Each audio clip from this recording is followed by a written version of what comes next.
Should be starting. Maybe. Perfect. All right, should be reporting now.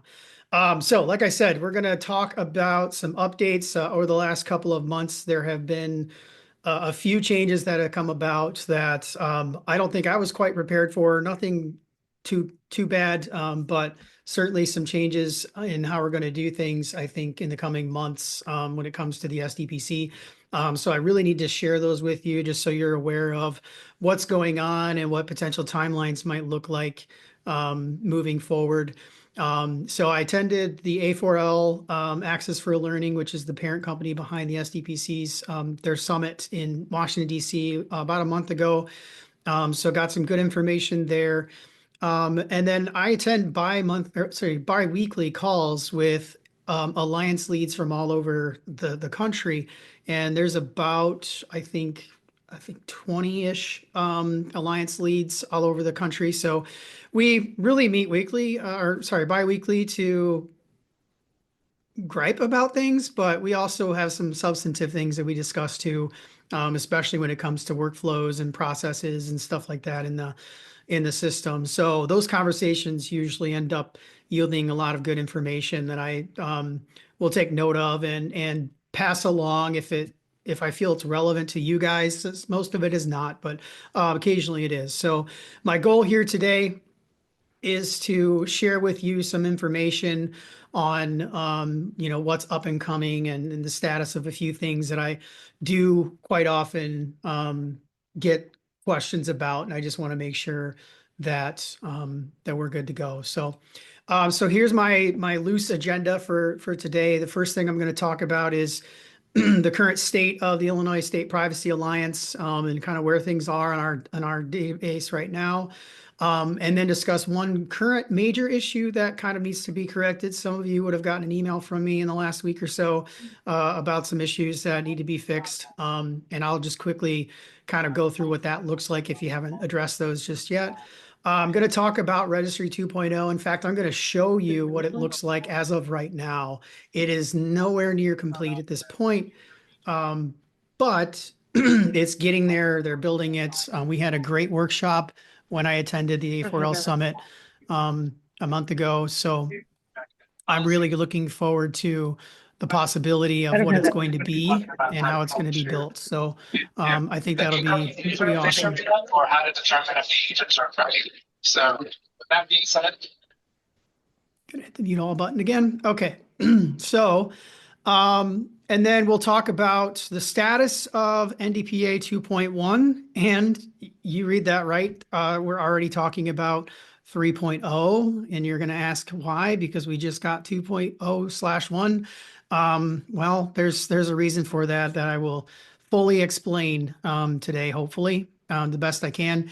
And then we're going to talk about the status of the tech add-on service, the Education Cooperative. We have many on this call today that are using it, which is awesome. And I think we're up to 49 districts at this point, with more signing up every day. In fact, I think one just signed up right before this meeting started. And then if you're interested in what that looks like, I'll share some information on that. And then I also because we're talking about data privacy, I felt it appropriate to discuss a little bit about the TLE SEAL cohort program that we just started. And in the Chicagoland area, I think it could be of great benefit to everyone on this call and even those that aren't. So I'll talk a little bit about that and what that looks like, and we'll move on. So let's talk about the state of the Illinois State Privacy Alliance. So we've done a lot of work over the last couple of years, as many of you are aware. The biggest issues we had up front were just bad agreements in general. Agreements that for whatever reason were uploaded incorrectly. They were missing information. They weren't signed. Their Exhibit E documents were bad. They're just a host of issues that really put, I think, districts in a lot of danger when it came to signing on to them, mainly because the agreements weren't necessarily proper, like they weren't properly executed. And unfortunately, that could mean that you'd be in danger of not getting anything covered or some resolution if there was an issue with any specific company that you may thought you had an agreement with that you didn't. So we've made a lot of strides in that specific area. So I'm pretty confident that by and large, the majority of the originators that are out there right now are good. They're usable and everything is way better than it was when we first started this project. Um, but we're not completely over the hump yet with certain issues, which I'll explain in the next slide. But and I will share this slide deck with you guys. I'm just waiting until the end because you'll ignore me, and rightfully so, and look at the slides and you won't listen. So I'll share that with the bit.ly with you at the end. So those are really the biggest things that we fixed. We fixed some mislabeled issues, the missing Exhibit E check mark, which some of you probably curse me every time you get that message. Unsigned documents and the blank Exhibit A's. Those are really the critical errors that we had to address as quickly as possible and upfront so that we could make sure we had good agreements to use. So unfortunately, we're not quite done. There's still a little bit more work to do. And as we migrate to Registry 2.0 sometime in the near future here, what we need to try to accomplish is to clean this database up as much as we possibly can before we move our data over. So we're not just going to start with a blank slate. We have agreements already in place, so we need to make sure that the things that we do have are done correctly, they're uploaded correctly, subscribed to correctly, what have you, so that when they move over, we've got good, clean data to start with this brand new registry, this new shiny toy that we're getting to play with, so that things aren't messed up. So that's the goal here. And so last week, many of you, not all, but many of you would have gotten an email from me that said you had a missing signed Exhibit E.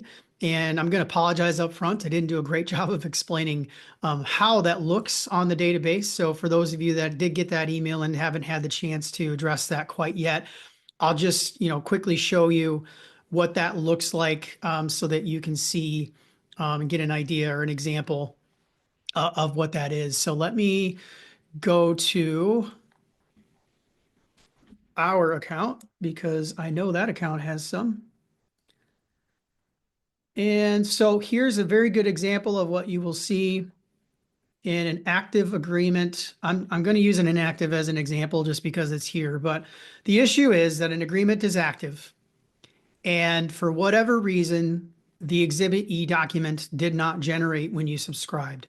Now, this could be from way back when we were all handwriting these things out and uploading them ourselves. So it could have been just an error on, the end user's part from, not waiting long enough for the upload to process or whatever. Or it could be as recent as the Auto Exhibit E Creator tool, and somehow, some way, the system just, had a lapse and it just didn't properly generate the document.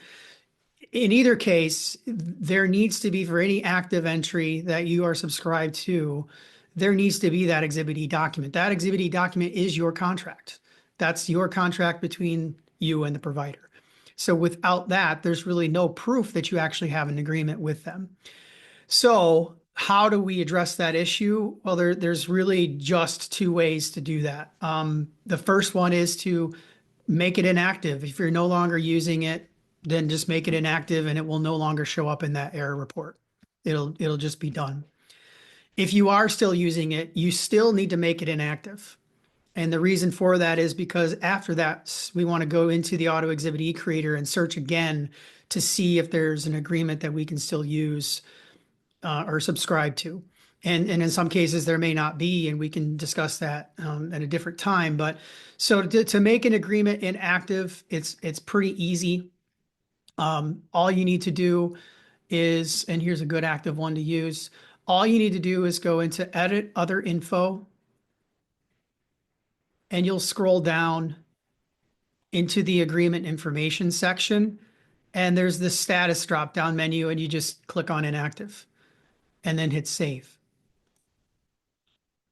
Again, once you do that, it will first no longer show up in that report that shows that it's missing an Exhibit E.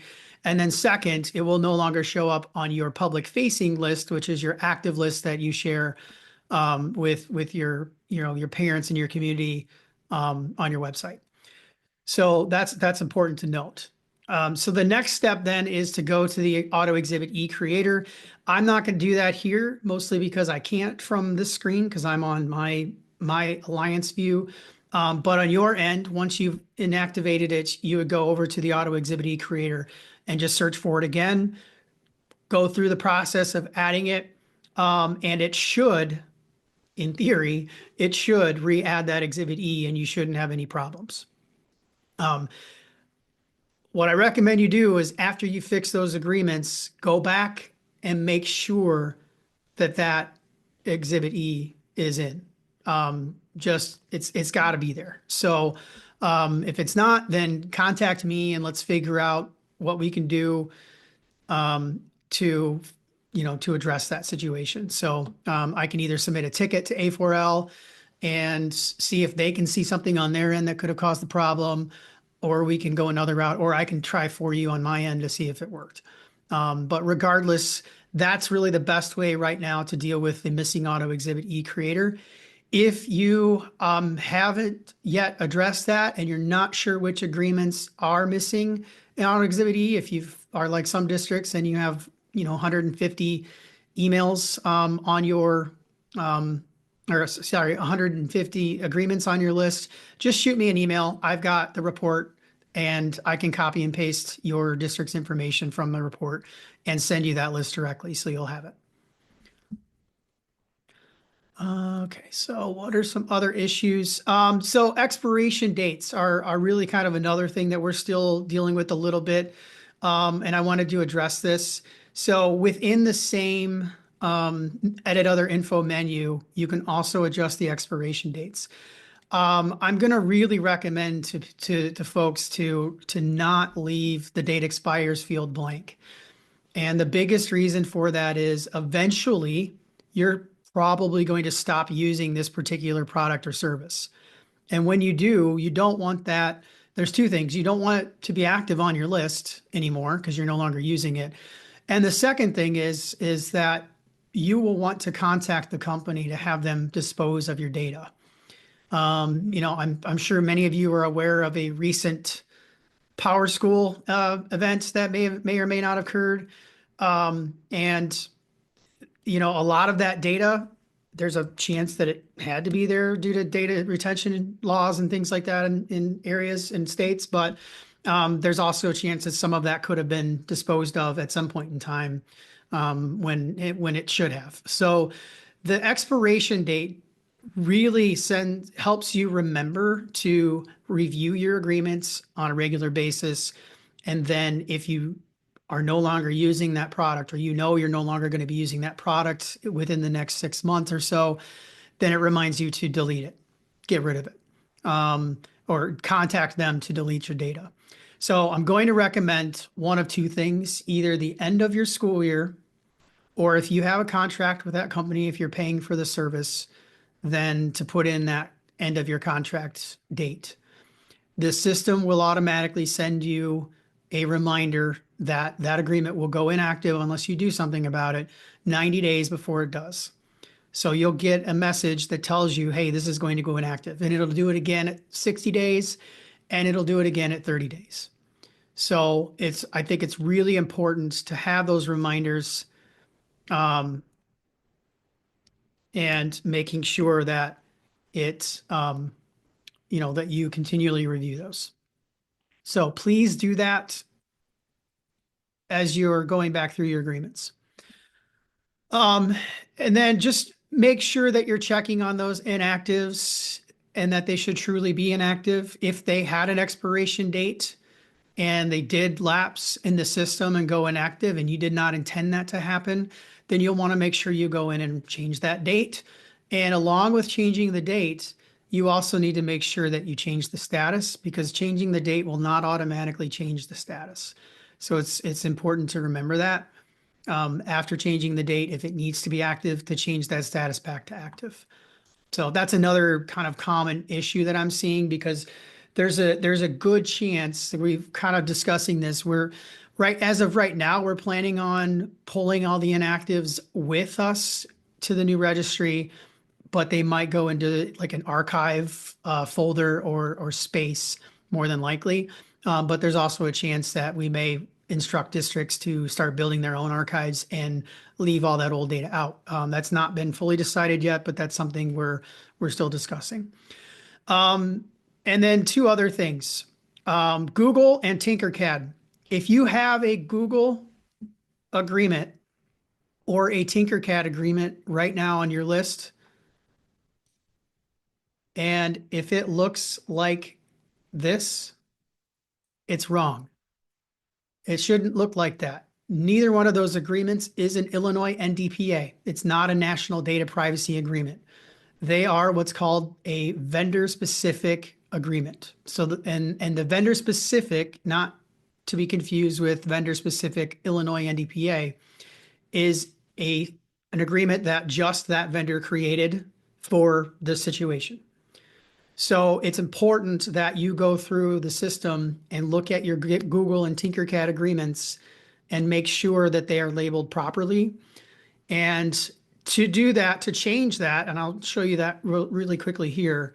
It's again a very simple process, and I'm just going to do it with this one just as an example.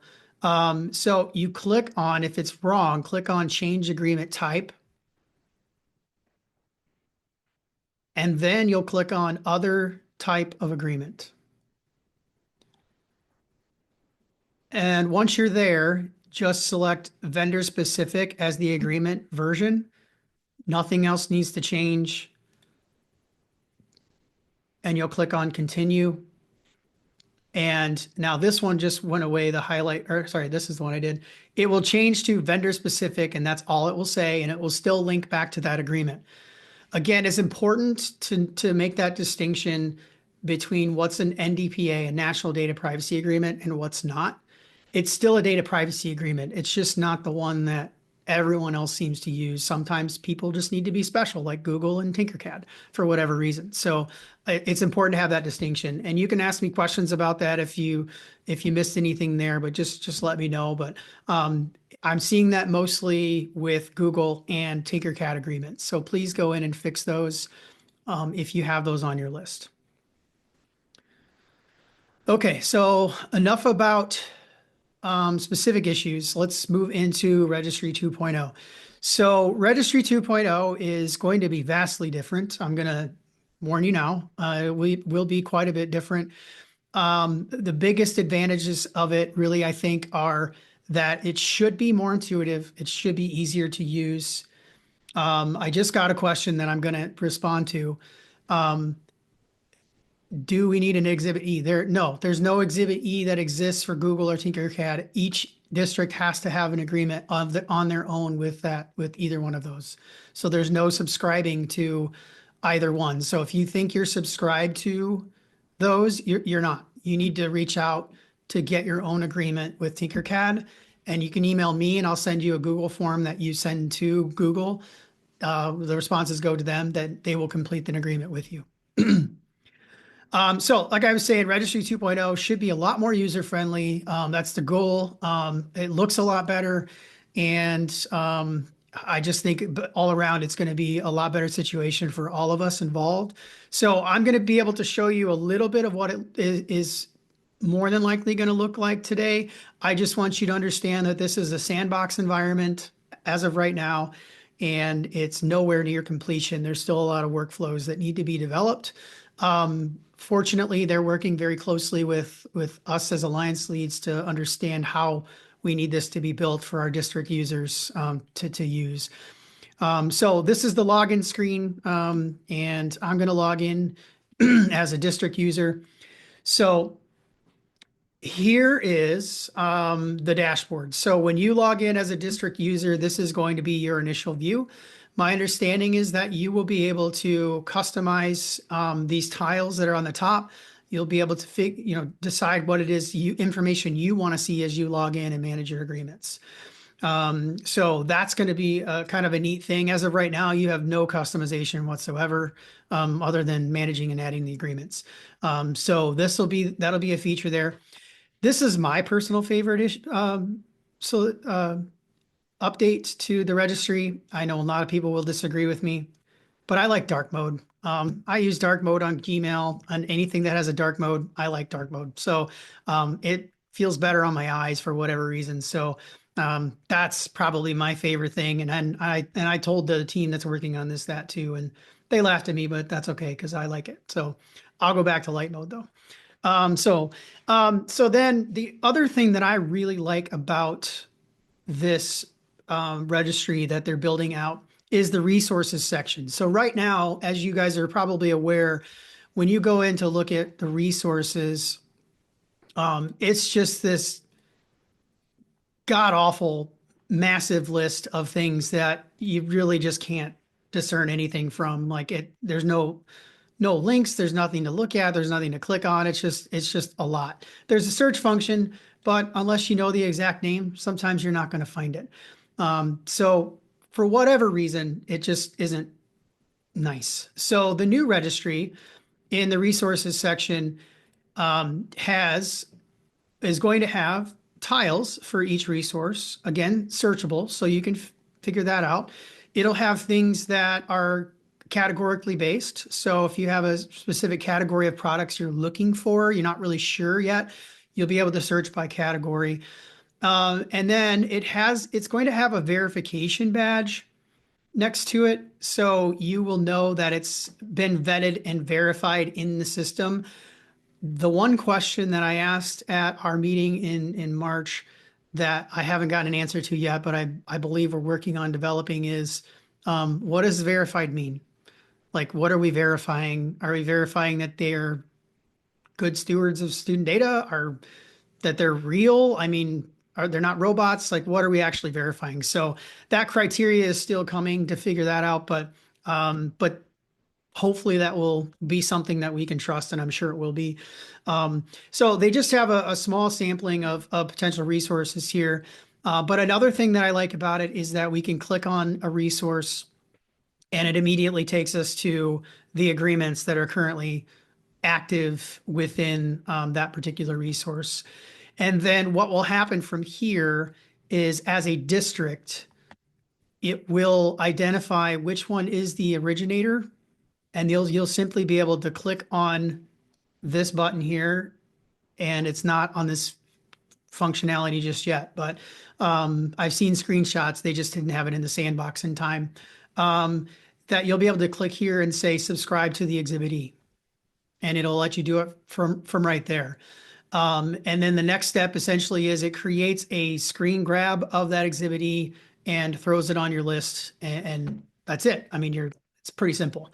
The next part that I find nice is the ad resource. The differences here between what we are currently seeing is that it's collecting a little bit more information, which I think is good. And it really requires a logo. And I think the logos are important. And the biggest reason they're important is because there are a lot of products out there that are similarly named. And the only real distinction is what they look like, what their logo is. So moving forward, we want to make sure that if we're requesting a resource to be added that's not on the list, just to add a logo, make sure it's there so that we can see that, and so everyone knows this specifically that that's the product we're looking for. Other things that we have discussed, as many of you know, and it's clear here with like HMH, they have a ton of different products. So we're going to still continue to list all of those products individually, even though one DPA may rule them all, like one ring to rule them all. Yeah, I'm a nerd. I like Lord of the Rings. It's okay. So even though they might have multiple resources or multiple products, we'll still make sure that they're clearly labeled as an HMH product, but you can look for specifically that thing. Some people just don't know that Science Fusion is an HMH product for whatever reason. So it's easier to think of Science Fusion versus HMH as being the thing they're looking for. So that's another thing that we're going to continue to work on. The naming conventions for the resources are going to have to change a little bit, just to make sure everything is on par. What we're going to focus on is the legal name of the actual company or resource to make sure that everything looks good in the system. And then Another feature that I really like, which is really helpful for me first, and then also you on the inside, is an Alliance splash page. Now we currently have one now, but there's really not a whole lot we can do with it. I can put some basic information out there, but I can't. I can regularly update it, but there's no alerting function to tell you that there's new information to be read or something. I would have to send a system message out through the email tool, which is pretty bad to use, honestly. So what I like about here is that I can share announcements and information, much like you can do on, websites nowadays. So that's a really huge upgrade for me because now I can share these out. I can share these meetings that we're going to have out in this way. So anyone who's an Alliance level user or excuse me, a district level user will get a message that says, hey, there's a new announcement on the portal. I promise you I won't use it a lot and spam you. But every once in a while, I'll definitely use this as a added feature to the system. So I don't really have much more to show you right now because again, this is really sandboxed at this moment. They're still heavily building this as it goes. But I think just from what I'm seeing so far and from my understanding of what their goals are and what they're going to do, I think this is going to be absolutely fantastic, and work really well. So I know the next question is, what's the timeline on this? That's a fantastic question. And I have kind of an answer. I don't know if it's going to be the real answer or not, but so we're looking at probably November timeframe. And I know that seems like a weird time of year. The truth of it is there's really no good time of year to do something like this. But the worst time would be the end of a school year and the beginning of a school year. Summers are bad because some people don't work over the summer. And why would you train on something new over the summer when half the people are gone and can't be there to do the trainings? So the biggest reason I think we're targeting November is for another reason that I'll share later. But I think that'll be a good way for us to introduce it, get the trainings out there, the videos out there, and then the idea would be to fully launch and migrate starting January 1 of 26. That timeline is absolutely not set in stone. So I know this is being recorded, but please do not quote me on that. I hope that it will be done by then, but there's still a lot of questions to be answered and still a lot of things to be developed. We've got a lot of time between now and then, so a lot could change, but that's kind of the goal as of right now is to launch this somewhere in the November timeframe. More than likely at IETC conference will be officially announced. We will have a couple of sessions there regarding that. And Jonathan, yeah, there's no way I would do anything like this during state testing. Like, why would anybody do that? I'm definitely not going to do that here. So that's where we are with Registry 2.0. Again, I'm really excited about it. Looking forward to what's to come, and I think it's going to be pretty awesome. A really good question, Randy. What will happen with the current registry? It will be completely deprecated. There will no longer be access to it whatsoever. As soon as it's gone, it's gone. So the data that we have now is going to be migrated over to the new registry. So everything that you have now, from what I'm being told at this point in time, is going to move with you, or with the district to the new registry. So that's the goal. That could change, but that's what we're looking at this point. So there really won't be any need to look at the old registry. I'm going to talk about the next version of the NDPA. Jim, that's being done now. I have no way of validating the data. I don't have access to run reports in the system. A4L does that, and that's why I sent out the email messaging about the Exhibit E issues. They ran the report and determined that there were those issues existed in our database. So they are currently going through every state alliance and doing the same thing that they are doing with us to validate all this data before it moves over. All right, so NDBA 2.1. So 2.0 officially launched about a year ago now. And over the summer, it was quickly discovered that there were some issues and flaws with 2.0 that they wanted to address. Nothing overtly substantive, or so they thought. So they went back to the drawing board a little bit and updated some language. So the couple of things that they really updated were the things that are not highlighted in bold here. The Exhibit A is too easily compromised. When I speak to districts about the um, adding a new agreement, a brand new, fresh agreement, one of the things I always address is Exhibit A, making sure that you are the one that's completing that and not the vendor. There's been some vendors that have been pretty shady, if I'm being honest, and incorporated language that they should not have in that Exhibit A. And unfortunately, the way the NDPA 2.1 has been designed, especially from the registry standpoint, there's still issues with vendors being able to submit amendments to Exhibit A within the system that could cause problems. So that's one of the first issues. The second issue is, if you recall, the Exhibit E went from 1 page to 2.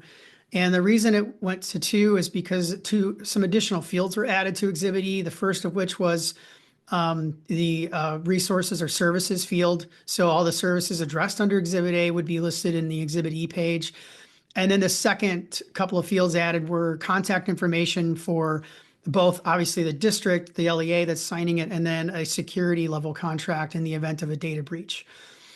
So what was discovered was just the Exhibit E was just not long enough, because if you have a product like HMH that has 25 or 30 different things that they're utilizing, that's never going to fit on that. You're never going to be able to see that or read it. It'll be too small, take up way too much space. So they essentially fixed that and made Exhibit E larger. So now it's going to be 3 pages instead of 2.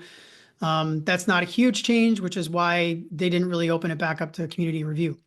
However, 2 of the other really glaring problems that they couldn't address this time around was AI language and some issues with the Exhibit G language. The AI language, we all know AI is here. There's several note-taking AIs on this call today, and it's certainly not going away. And it's potentially a huge data privacy concern that needs to be addressed. And what better place to do that than in the National Data Privacy Agreement to include some language that protects all of us, right? So they need to add that. So they're going to be working on drafting some AI language, but not for 2.1. That will not happen until 3.0.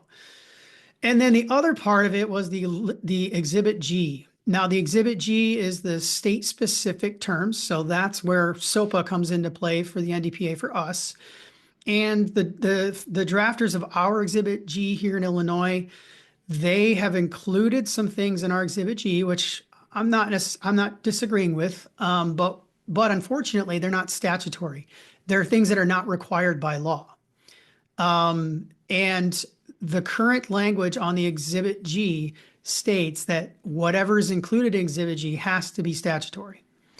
So because of that, in Illinois, we would have to, again, redo our Exhibit G so that nothing in it is a non-statutory requirement.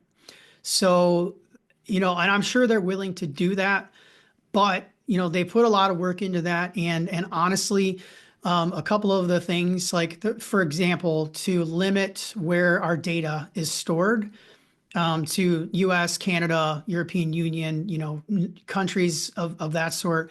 Right now, it says US only. And, while some people may agree with that, there might be countries like Canada or others that it's appropriate, really. They have sometimes stricter privacy and safety laws than we do in some cases. So I think it's important to make sure that we have a more open policy when it comes to that. And right now, there's no statutory requirement for that in Illinois. So language like that could not be included in our current Exhibit G. So we want to make sure that we have that capability, and our working group has that capability. So there's the DPA, the 2.1. I'll have the link here if you want to go look at it. So what does this mean for us here in the great land of Lincoln? We're not going to ever use 2.0 or 2.1. We are going to wait for 3.0. Reasons are, I've already kind of said, AI language. I think that's critical in this point in time that we have something in place when it comes to AI protections and language in terms of data privacy. The number two is changing that Exhibit G restriction so that it doesn't have to be statutory language only included. That if there are other things that are important to protect us and our student data, that we are able to add that language. The other thing that they're working on is to build some stronger targeted advertising language, because there have been some vendors that have kind of skirted on the line of that a little bit. So they want to make sure that it's strengthened a little bit more to protect what that looks like. And so what's the timeline for this? Well, the timeline is again similar to Registry 2.0, not necessarily finite right now. We don't particularly know explicitly when, but what they're I don't mean I mean open. See, I can fix typos. What we're looking for is that the group is working right now. They have been working for a couple of months already. They meet bi-monthly, so they meet often. And they are hoping to have a finalized, well, a draft version out for community review in early to mid-August. And so what that means is if you are currently actively part of the A4L community, which as a school district you are able to do, you will be able to look at it, look at the draft, and review it for yourself and provide any comments on it whatsoever that you feel are appropriate, for the final copy or for the team to consider in the final version. Additionally, I will be able to share it with our working group that drafts our Exhibit G, so they'll be able to take a look at it from a legal perspective and begin their prep work on getting our Exhibit G drafted, as it needs to be. Once that's done, that usually is open for about 3 to 4 weeks, and they're optimistic that once the community review window is closed, that they will be able to launch fully in November, maybe. And the idea is we're going to launch it right along with Registry 2.0.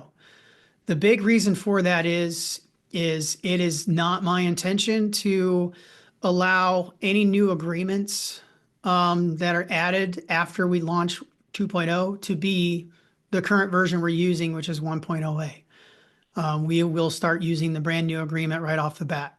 The functionality that will be built in the system will be for the most recent version of the NDPA that's being used, or whatever the states adopt officially.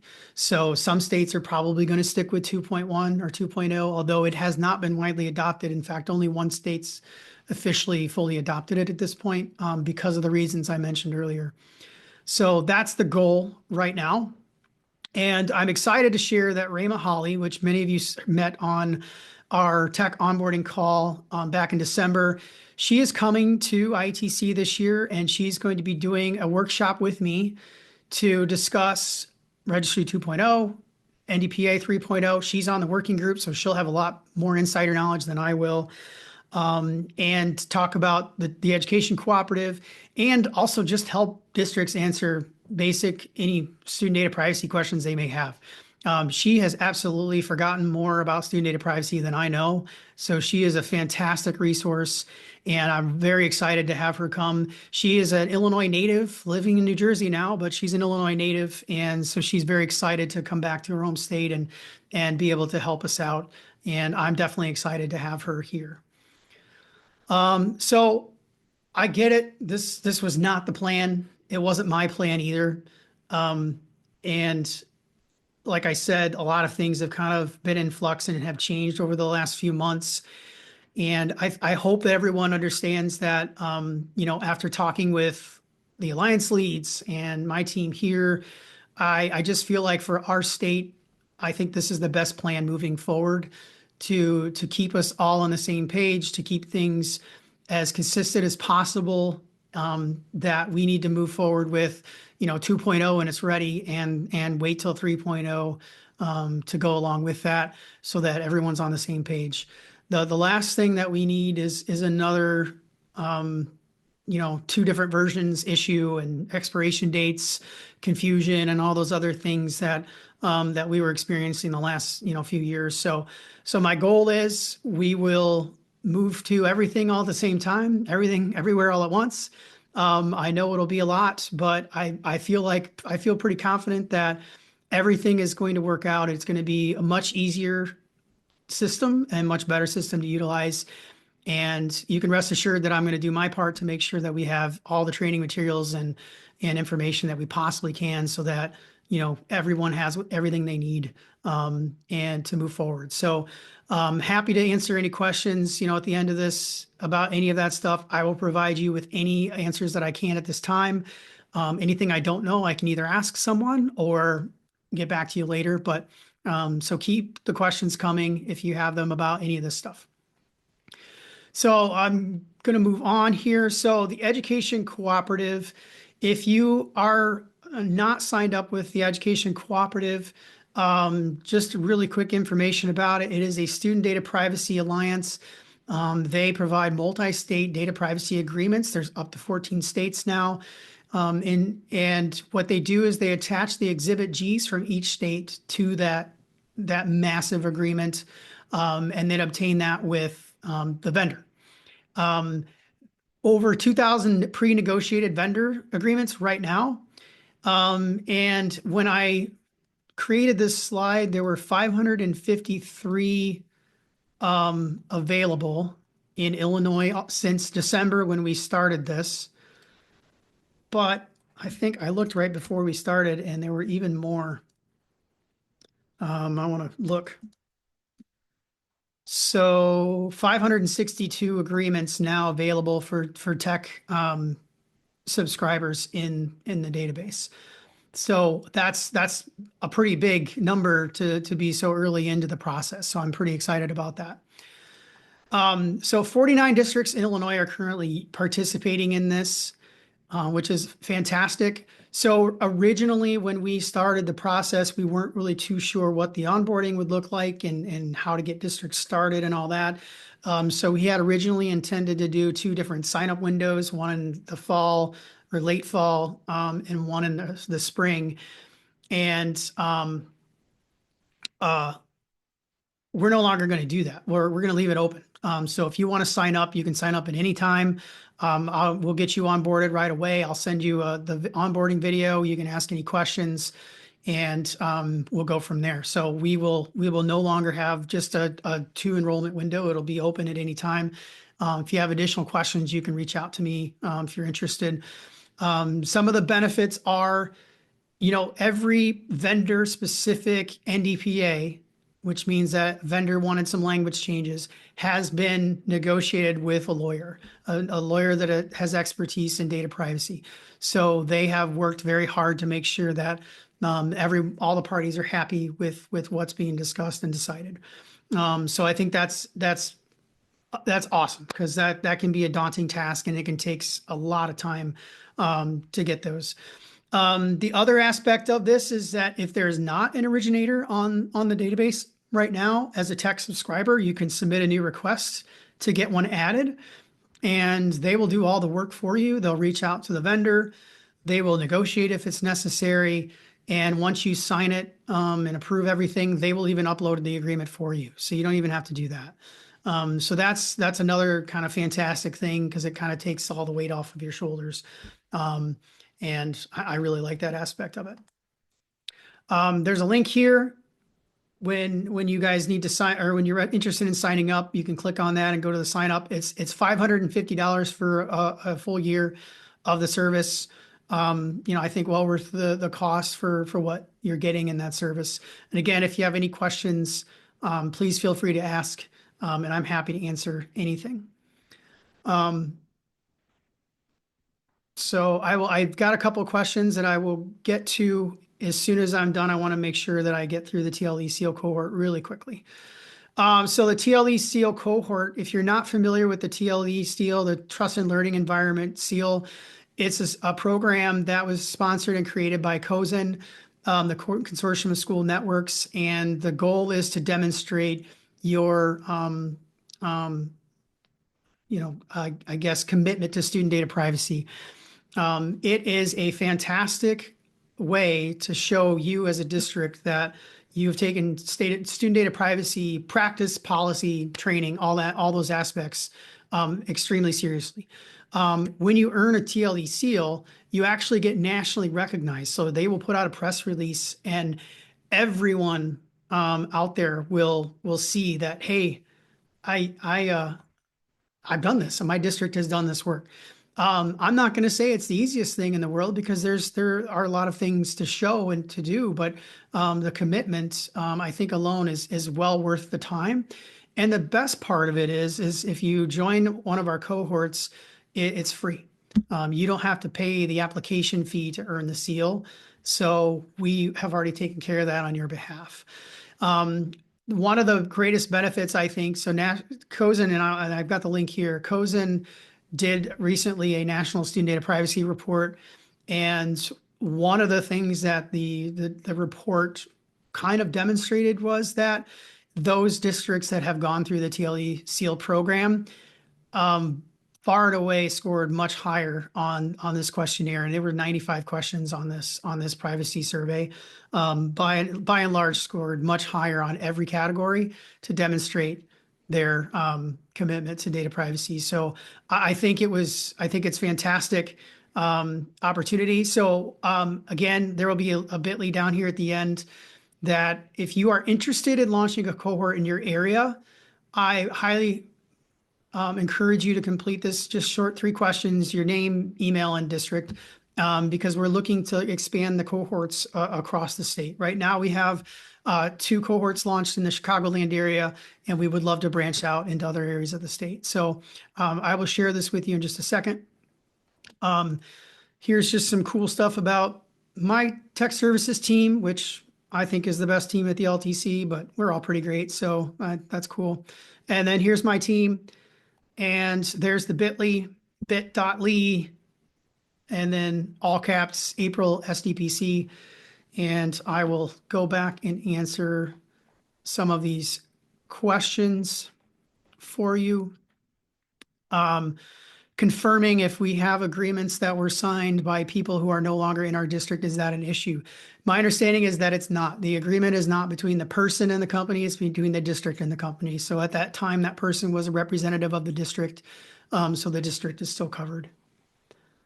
Jim, you're not going to find the error report in the SDPC. You'll have to reach out to me and I'll send you those errors.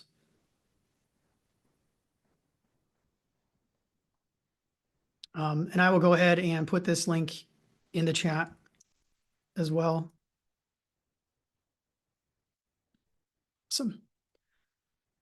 Awesome. So my voice hurts. Any questions? Any other questions? Anything anybody needs? You can come off mute if you want. You can answer or ask in chat. That's fine. Julie, good question. So it doesn't matter. So your agreement is still going to be active. That's your agreement. So it's still active for as long as you're using the service. And that is according to item 14B in the Exhibit G. To remember, that changes the 14A and B changes the expiration dates from 3 years to no longer receiving services. So it changes the time frame.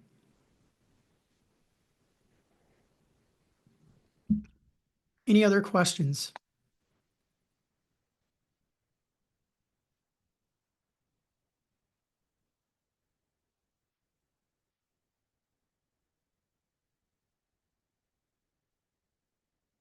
Awesome. Okay.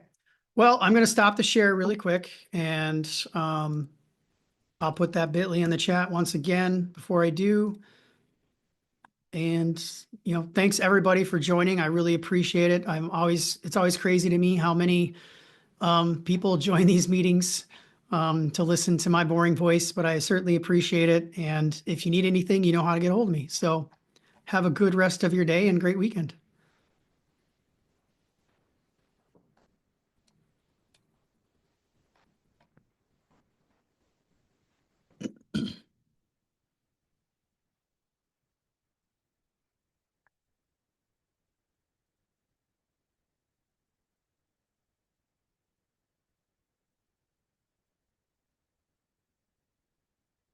And I don't have written instructions, but I can send something to you.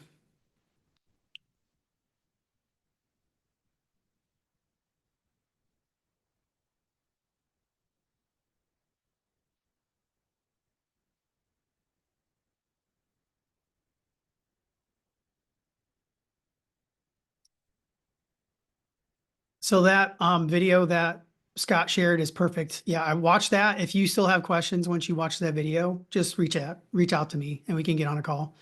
And I can walk you through it.